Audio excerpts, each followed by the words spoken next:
Can I start a property business with £0? It is absolutely possible, but it's not easy. I'm living proof of that. When I started my property business 16, 17 years ago, when I first got involved in property, I literally had no money. So it is possible. But is it possible to do that today is the question that I normally get presented with. Yeah, that's fine. You did that then, but can it be done today? It absolutely can be done, and there's many different ways it can be. Let me explain first how it can be done. So firstly, when it comes to buying property, when we talk about acquiring property, it needs significant amounts of cash. If a typical property is worth, say, 260, 70, 80,000 pounds, which is the average price of a house right now, even if you're going to borrow the money from the bank, you still need to come up with a 25% deposit. And so that's still a significant amount of money. And then you still need stamp duty that needs to be paid. You'll have other costs, legal costs, broker costs. You may need to do some work on the property. And actually, you're probably not going to get much change out of £100,000. There's a big difference between £100,000 and zero, a huge difference.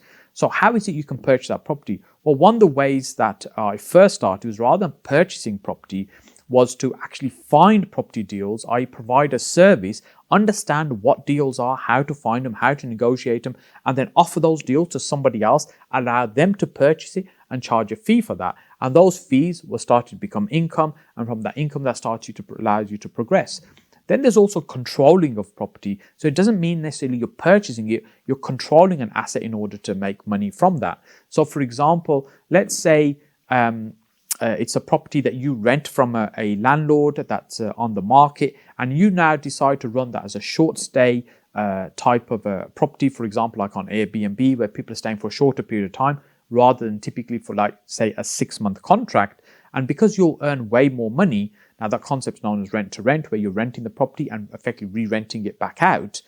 What you're able to do is keep a difference, the margin between the figure that you've got to pay the owner of the property and the money you're collecting. There'll be a gap between that, which is your profit. Now, again, you don't own property there, but you're still benefiting and making money from property. And then the way I transitioned my business over time was I started looking at how can I make a bigger slice of these opportunities I'm selling off to other people when I was sourcing property. And that's really where I literally stumbled across partnering with somebody else, where they put the money into the deal and they funded the deal and we shared the profit. So although you might not have any money, there'll be other people that do have money that may be willing to work with you.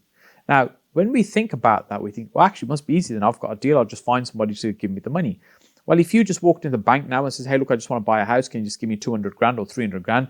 You know, there's going to be a process they're going to want to take you through. They're going to see that you're suitable. You've got the deposit money. And if you haven't got any money, that's not going to work. You know, you're credit worthy. You know, all these things, they've got some criteria they want you to be able to meet. In the same way, when you're raising money from a private individual, you know, they're going to want to see certain things as well. And ultimately, what it boils down to is your ability to bring value.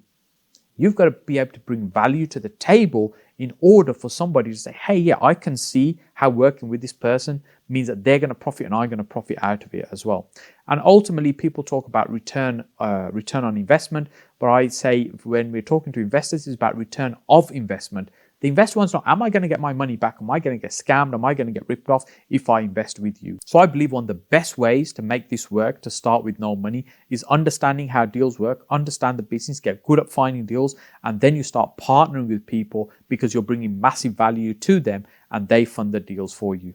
Hey, if you're enjoying these short videos that we're doing called Saj Dailies, then make sure you also check out our longer form content that we have on the channel. There's probably about 300 videos that are on the channel that we've uploaded over the last few years, and there's a lot more content uploaded regularly. And if you're enjoying it, then make sure you click on that like button. Also subscribe to the channel, but more importantly, leave me a comment. Let me know what it is about these videos you're particularly enjoying and particularly liking. And once you've done that, make sure you click on this video and I'll see you over here next.